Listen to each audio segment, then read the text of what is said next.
Hello friends, welcome to Satya vlogs. ఈరోజు చాలా tasty అయిన ఫిష్ కర్రీ అయితే చూపిస్తున్నాను, చూసేయండి. ఇది గ్రేవీ కర్రీ. ఇవి సందువాలు అంటారు కదా, ఆ చేపలు. ముందుగా అయితే చేపలని నీట్గా క్లీన్ చేసుకొని దానికి కావాల్సిన మసాలా అంతా ప్రిపేర్ చేసుకోవాలండి. ఉల్లిపాయలు, చింతపండు, గసాలు కొంచెం నానబెట్టుకుంటే గ్రేవీ వస్తుంది. టమాటాలు, ఒక 6 పచ్చిమిరపకాయలు, చేపల క్వాంటిటీని బట్టి ఇవన్నీ మనం తీసుకోవాలి. తర్వాత కొంచెం కొత్తిమీర, కరివేపాకు, పచ్చిమిర్చి, ఇవన్నీ, టమాటాలు, అల్లము, వెల్లుల్లిపాయలు, తర్వాత లవంగాలు, ఇవన్నీ తీసుకోవాలి. మన చేపల క్వాంటిటీని బట్టి మనం తీసుకోవచ్చు, ఎన్ని కావాలనేది. చింతపండు ఏమో కొంచెం ఒక పెద్ద నిమ్మకాయ సైజుని తీసుకోవాలండి, అంటే పులిపి. ఇది గ్రేవీ కర్రీ, పులుసులా కాకుండా కొంచెం తిక్కుగా ఉండేదన్నమాట. ఈ చేపలకైతే ఇట్లా చేసుకోవాలి. మన సందువాలు, చెరువు చేపలు ఉంటాయి కదా, వాటికైతే ఇలా చేసుకుంటే బాగుంటుంది. ఇప్పుడు ఏంటంటే మనం ఈ గ్రేవీ కోసం, ప్రిపరేషన్ కోసం ఉల్లిపాయలు, అల్లము, టమాటాలు, అలాగే దాల్చిన చెక్క, ఒక 4 లవంగ మొగ్గలు వేసాను, టమాటాలు, ఇవన్నీ పేస్ట్ చేసేసుకోవాలి. గసాలు ఏంటంటే కొంచెం నీటిలో వేసుకొని నానబెట్టుకోవాలండి, ఒక 10 నిమిషాలు, పావు గంట ముందు. అప్పుడు పేస్ట్ అవుతుంది బాగా. గసాల పేస్ట్ వేయడం వల్ల ఏంటంటే చిక్కదనం వస్తుంది పులుసుకి, అంటే ఆ గ్రేవీకి. ఇప్పుడు దీన్ని మిక్సీ పట్టేసుకోవాలి. చాలా ఈజీ అండి, ఇట్లా చేసుకుంటే చాలా టేస్ట్గా ఉంటుంది. తప్పకుండా ట్రై చేయండి. ఈలోపు అది పేస్ట్ పట్టుకునే లోపు కొంచెం చింతపండులో కూడా వాటర్ వేసేసుకుంటే నానుతుంది. మన చెరువు చేపలను కూడా ఇలాగే చేసుకోవచ్చు. ఇప్పుడు నేను ఏ విధంగా అయితే చూపిస్తున్నది, వీడియోని అయితే పూర్తిగా చూడండి. చేపల పులుసు ఇది పేస్ట్ ఒక గిన్నెడు వచ్చింది పేస్ట్ అనమాట, ఒక బౌల్. ఈ పచ్చిమిర్చిని ఒక 6 తీసుకున్నాను, ఈ చేపలకి సరిపోయే క్వాంటిటీ అనమాట. ఇవి నిలువుగా కట్ చేసుకోవాలి. చింతపండు కూడా కొంచెం జ్యూస్ తీసేసుకుంటే మనం అది కర్రీ చేసేటప్పుడు మనకి ఈజీగా వేసేసుకోవచ్చు. అందుకని అన్నీ ప్రిపేర్ చేసుకొని చక్కగా చేసేసుకోవడమే. మామూలుగా సముద్రం చేపలు, ఎర్ర చేపలు ఉంటాయి కదా చిన్న చిన్నవి, అవి అయితే డైరెక్ట్గా పులుసు పెట్టేసుకోవచ్చు. ఇవైతే ఇలా మసాలా వేపుకొని అందులో ఈ చేపలు వేసి పులుసు పెట్టుకుంటే బాగుంటుంది గ్రేవీ. ఇది వెడల్పాటి గిన్నె పెట్టుకోవాలి ఎప్పుడైనా సరే. మనం చేపలు ముఖ్యంగా ఇలాంటి గ్రేవీ కోసం అయితే ఖచ్చితంగా వెడల్పు గిన్నె పెట్టుకోవాలి. ఆయిల్ మన చేపలను బట్టి యాడ్ చేసుకోవాలి.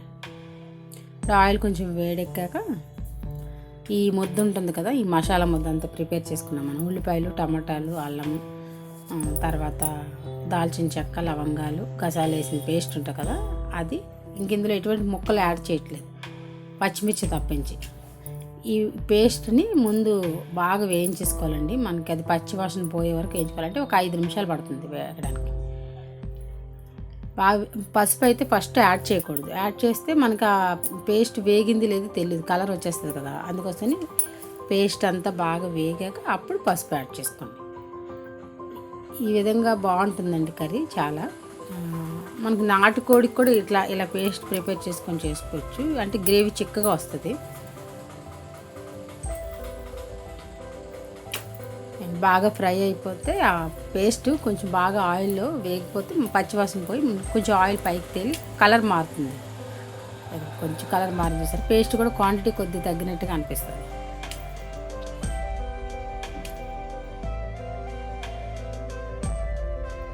సిమ్లోనే వేయించుకోవాలండి, ఇది మాత్రం గుర్తుంచుకోండి. హైలో పెడితే మాడిపోతుంది. చేపల పులుసు ఒక్కొక్కరికి ఒక్కొక్క స్టైల్ ఉంటుంది కదా, అదే ఇదిగోండి బాగా వేగింది కదా. ఇందులో కొంచెం పసుపు యాడ్ చేసుకుంటే సరిపోతుంది.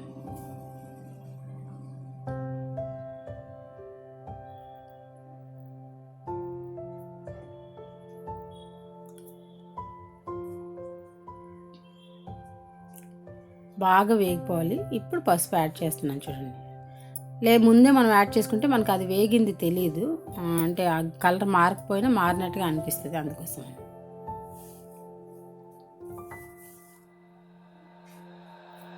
ఇప్పుడు ఇందులో పచ్చిమిర్చి,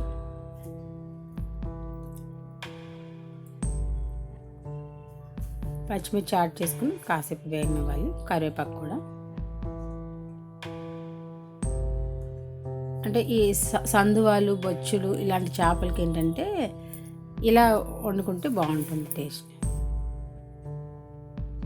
ఇవి డైరెక్ట్గా చింతపండు వాటర్ అది వేసి పెట్టకూడదు. నార్మల్గా కొన్ని చేపల పులుసుని మన ఛానల్లో అలా పెట్టకూడదు, వీటికి ఇలా చేసుకోవాలి, బాగుంటుంది.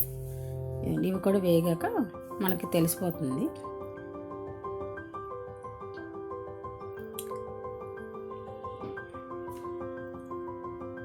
చాలా బాగుంటుందండి. మనకి బయట హోటల్లో అమ్ముతారు కదా, అట్లా ఉంటుంది టేస్ట్. ఇలా పేస్ట్ ప్రిపేర్ చేసుకుంటే నేను తీసుకున్న చేపలకి 3 స్పూన్లు కారం అయితే యాడ్ చేశానండి. మనం ఆ చేపల క్వాంటిటీని బట్టి తక్కువ ఎక్కువ అనేవి మిగతావన్నీ మనం యాడ్ చేసుకోవచ్చు. ఇలా పేస్ట్ చేసుకుంటే మనకి గ్రేవీ ముఖ్యంగా బాగా వస్తుంది. ముక్కలుగా కూడా చేసుకోవచ్చు. ముక్కల కంటే కూడా ఇలా అయితే అన్ని పేస్ట్ అయిపోతాయి కాబట్టి అన్ని ఫ్లేవర్స్ బాగా చేపలకు పడతాయి. అప్పుడు మనకు ఆ టేస్ట్ అనేది తెలుస్తుంది. కొంతమంది ఈ గ్రేవీ అంతా వేగిపోయాక కారం ఉప్పు యాడ్ చేశాక చింతపండు వాటర్ వేసి చేపలు యాడ్ చేస్తారు. ఇదిగోండి ఇప్పుడు సాల్ట్ వేసాను, చూసారా కలర్ బాగా వచ్చింది. వేగాక ఆయిల్ అంతా పైకి తేలాలి, ఆ కారం కూడా పచ్చివాసన పోవాలి. ఎందుకంటే మనం చేపలు యాడ్ చేశాక మరి కలపడానికి ఛాన్స్ ఉండదు.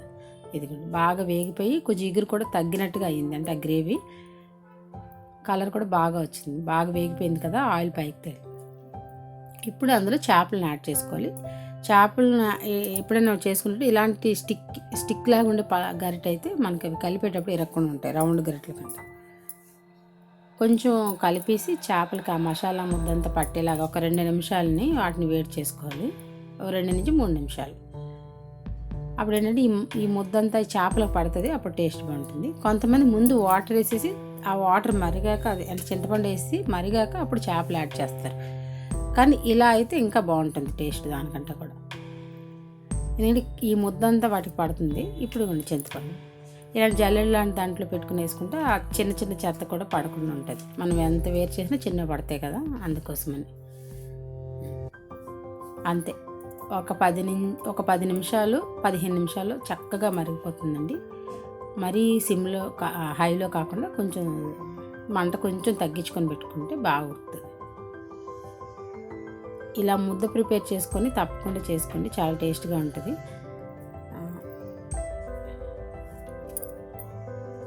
కమ్మనైన చేపల పులుసు అయిపోయింది. ఇదేనండి సండే స్పెషల్. మీరేం చేసుకున్నారో తప్పకుండా కామెంట్ సెక్షన్లో తెలియజేయడం మర్చిపోద్దు. తప్పకుండా ఎవరైనా కొత్తగా నేర్చుకునే వాళ్ళకి ఈజీగా ఉంటుంది కదా వంట. ఎప్పటికీ కూడా ఎంత చేసినా కూడా చూడాలని అనిపిస్తుంది అని అనుకుంటున్నాను నేనైతే. తప్పకుండా ఈ వీడియో నచ్చితే తప్పకుండా లైక్ చేయండి. మీరు ఇచ్చే ఒక్క లైక్ వల్ల వీడియో కొంచెం ముందుకు వెళ్తుంది. తప్పకుండా లైక్ చేయండి. ఇది మరిగిపోయింది చక్కగానే. ఇప్పుడు ఇంక మనం గరిటతో కలప అవసరం లేదు. ఒకవేళ కలిపిన ఇలాంటి అంటే అట్లకాడలా ఉండే మోడల్ గరిటతోనే కలుపుకోవాలి. అప్పుడు అవి ఏంటంటే ఇరగవు. చక్కగా చల్లారిపోతే మంచిగా టేస్ట్ ఉండదని ఇంకా ఫైనల్లీ కొత్తిమీర యాడ్ చేసుకోవడమే. మరీ పల్చగా కాదు, మరీ థిక్గా కాకుండా ఉంటుందండి మనకు రైస్లో కలుపుకోవడానికి. ఎప్పుడైనా సరే చేపల పులుసు ముందు చేసేసుకొని తర్వాత అన్నం వండుకుంటే బాగుంటుందండి. ఇది చల్లారితేనే కదా టేస్ట్ ఉంటుంది చేపల పులుసు. ఏ చేపల పులుసు అయినా ఏ విధంగా చేసిందైనా సరే. ఇంకా మన ఛానల్ ఇంకా మంచి మంచి వీడియోస్ ఉన్నాయి, తప్పకుండా ఛానల్ విజిట్ చేయండి. మొదటిసారి ఎవరైనా చూస్తే సబ్స్క్రైబ్ చేసుకోవడం మర్చిపోద్దు. ఇది అంతే, ఎంతో టేస్టీ అయిన కమ్మనైన చేపల పులుసు. Thank you for watching.